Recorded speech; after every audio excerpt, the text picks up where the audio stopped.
Você sabia que mesmo com o indeferimento da isenção do IPVA de São Paulo, a pessoa com deficiência pode ainda lutar pelos seus direitos? É isso mesmo, existe a possibilidade de recorrer, garantindo o contraditório e a ampla defesa através do recurso CIPET. Mas aqui surge uma grande dúvida: como saber se o recurso vai ser eficaz? Será que ele realmente tem a capacidade de transformar o não em sim? Nesse vídeo vou compartilhar uma decisão de um caso de nosso cliente que foi histórica, em que o delegado tributário examinou o recurso e concedeu a isenção, depois de analisarmos e apresentarmos um recurso devidamente fundamentado. E o mais importante, dizer para você o que eu fiz nesse recurso. Então fique comigo que eu vou te mostrar o caminho que levou à concessão da isenção em recurso CIPET.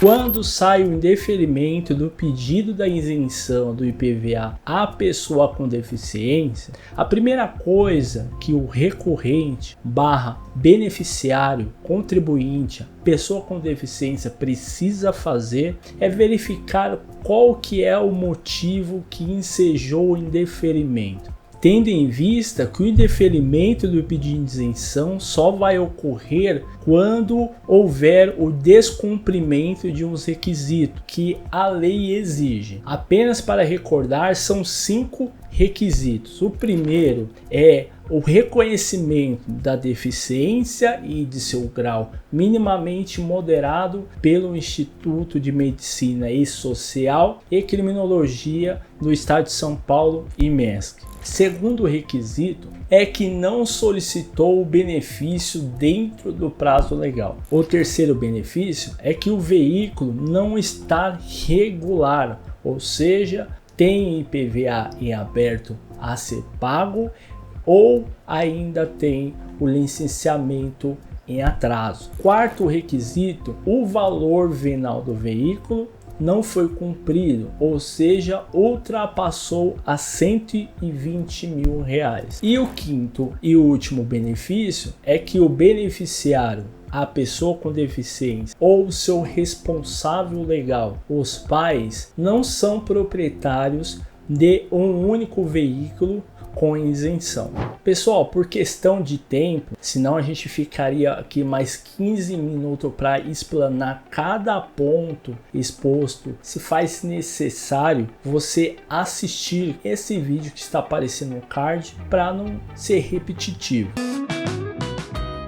O segundo ponto que você precisa saber antes de apresentar o recurso é que esse instrumento legal ele é utilizado somente quando há o indeferimento da isenção.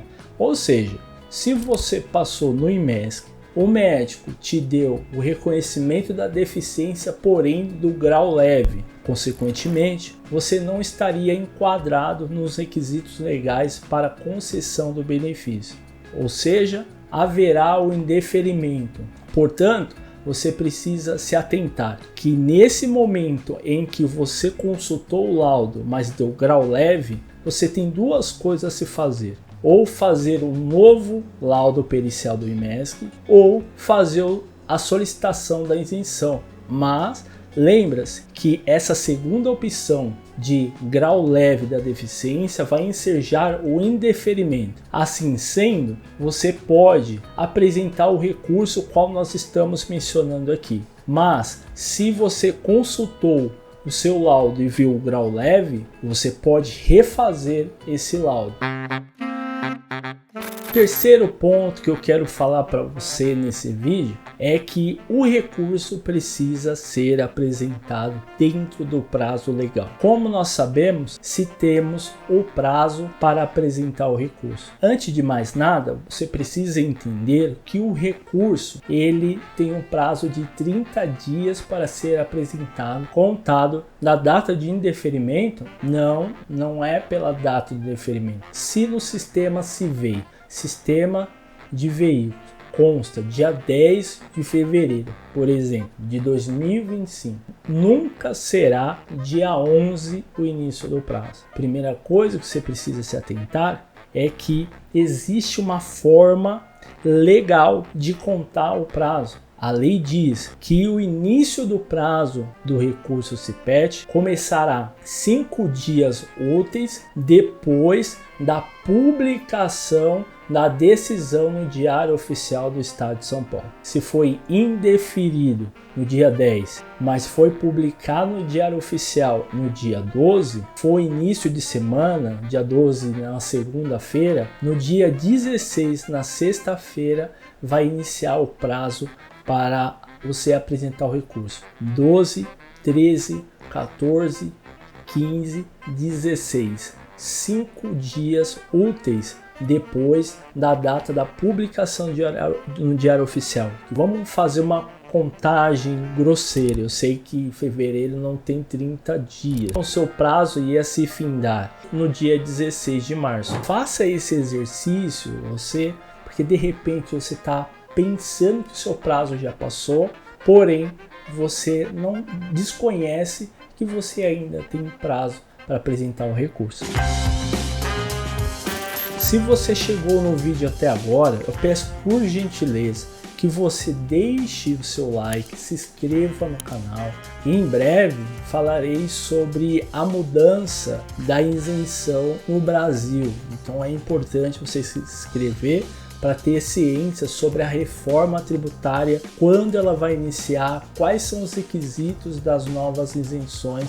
Então fique por dentro, se inscreva no canal. Posto isso, é importante você saber que você não pode apresentar o recurso por apresentar. Você precisa abordar a materialidade dos fatos, apresentar ao delegado tributário e o delegado tributário ter elementos para fazer a sua conclusão, se é deferir ou se é indeferir a isenção. Você precisa se perguntar: eu tenho materialidade? E você tem uma patologia, um diagnóstico que demonstra que você é uma pessoa deficiente permanente, ela é degenerativa, ela gera dor crônica. Você precisa pegar os elementos, primeiro, científicos, dos diagnósticos que os seus médicos te deram, os exames, os relatórios, os laudos, todos os dados que descrevem a sua patologia, para você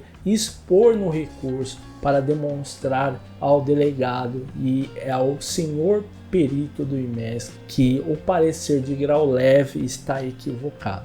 É importante eu frisar aqui que você vai usar os dados científicos, você não vai fazer uma nova interpretação da sua patologia. Isso é a prática ilegal da medicina. Um exemplo disso: o médico disse que a sua patologia não te confere a deficiência física.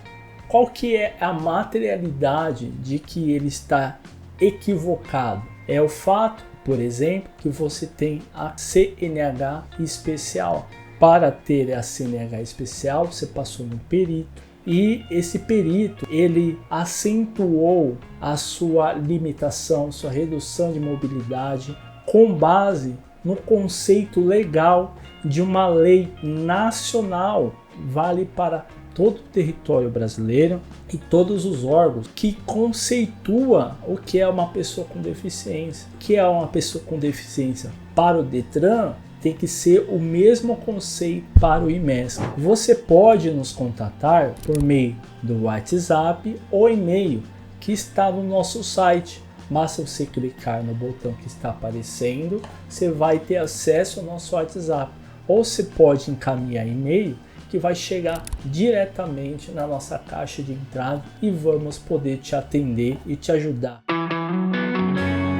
Agora vamos entrar, por fim, no caso concreto em que a nossa cliente conseguiu o deferimento da isenção em sede de recurso CIPET. Então vamos lá para a tela do computador que eu já vou te explicar. O método qual eu utilizo é o EAC, que é E de esmiuçar, A de aplicar, C de cordialidade. Vocês estão vendo aí na tela um diagnóstico. É bem provável que vocês não estão vendo o nome do cliente em decorrência da Lei Geral de Proteção de Dados, tá? E o contrato qual eu fiz com ela, mas vocês conseguem verificar que esse caso é um caso de TEA, tá? De transtorno do espectro do autista, em que o laudo do IMESC saiu como grau leve e nós demonstramos no recurso os motivos de ser grau moderado e o delegado tributário junto com o IMESC concederam o grau moderado, refizeram o laudo com grau moderado e o delegado tributário deferiu a isenção. Aí, além de ele apontar, a médica apontar o TEA, ela falou que mais ela tem um atraso cognitivo leve, né? Apresenta dificuldade de socialização, tá?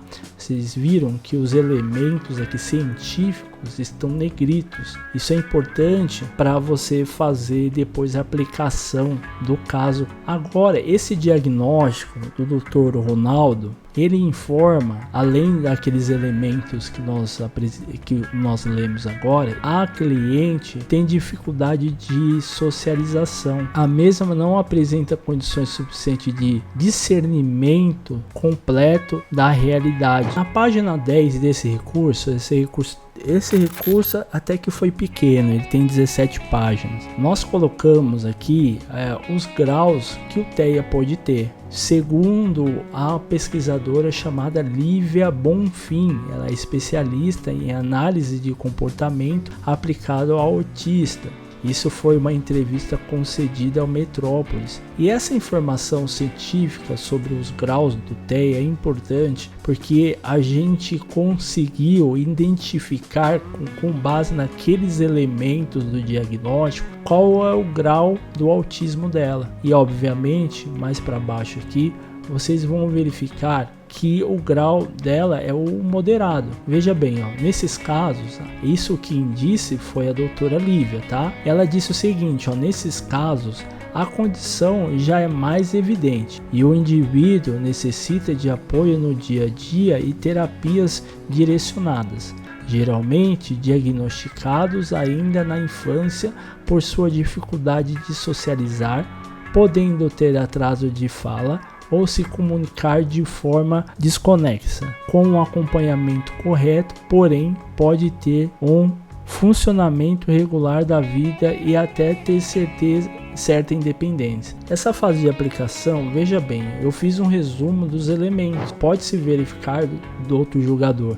Douto julgador é um termo de cordialidade, que é outro elemento essencial que você precisa se atentar, que os relatórios médicos da recorrente evidenciam que a mesma atualmente tem dificuldade em socialização, atraso global de desenvolvimento cognitivo, adaptações em que precisa de maior atenção por parte da escola, não apresenta condições suficientes de discernimento completo da realidade, não tem condições plenas para cuidar e zelar de sua própria vida, em virtude do espectro do autismo e atraso cognitivo, todo exposto a equívoco no laudo do IMESC em graduar a recorrente em leve, diante dos dados científicos supracitados, assim carece a revisão de ofício do doutor julgador para a concessão da isenção do IPVA de 2025. Depois que apresentamos o recurso, o delegado tributário solicitou ao perito do IMESC que se manifestasse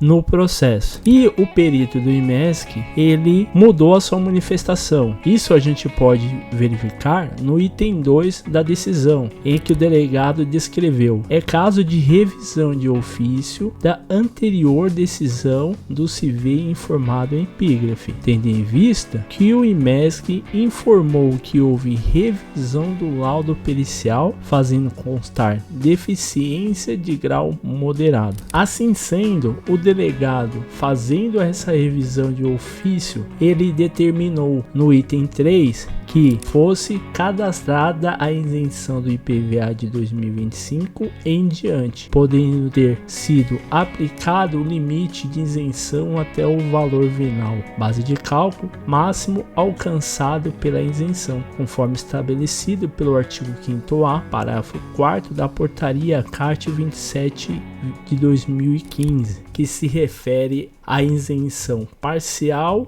ou total. Espero que você tenha sucesso no seu caso concreto. Obrigado por você ter chegado até aqui. Aproveite e assista esse vídeo que eu acredito que vai te ajudar em muito. Valeu, fui!